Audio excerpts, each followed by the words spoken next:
আমাদের পৃথিবী অসংখ্য রহস্যে ভরা। তার মধ্যে কিছু রহস্য মানুষ উদ্ঘাটন করেছে, আর কিছু রহস্য এখনো উদ্ঘাটন করা সম্ভব হয়ে ওঠেনি। রহস্য ভালোবাসে না এমন মানুষ পৃথিবীতে নাই।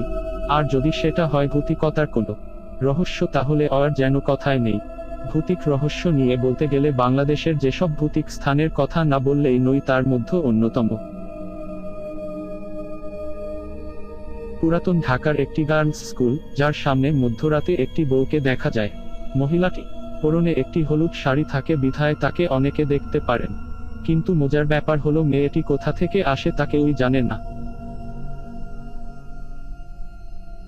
ঢাকার তেজগাঁওয়ের একটি খ্রিস্টান বাসা, যেখানে ভাড়াটিয়ারা অনেক ভূতের কাণ্ড দেখে আসছেন।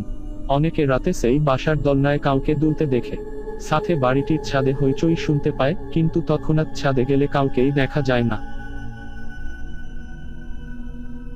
ঢাকার মগবাজার ব্যাপারী গলির একটি বাসা, যেখানে 2010 সালের দিকে ফারিয়া নামের নবম শ্রেণীর এক ছাত্রী ফাঁসিতে ঝুলে মারা যান।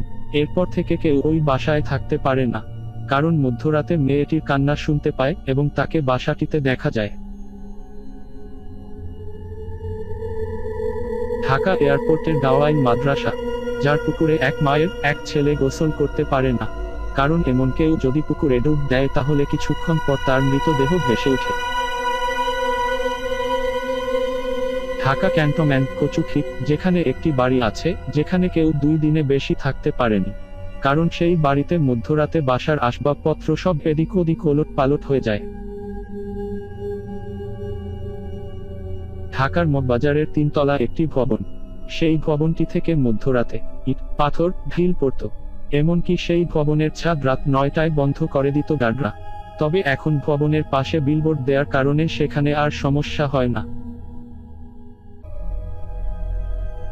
ঢাকার মোহাম্মদপুরে বিহারি ক্যাম্প, যার পিছনে একটি 3 তলা পুরানো বাড়ি আছে, যেখানে প্রায় 24 বছর ধরে কেউ থাকে না।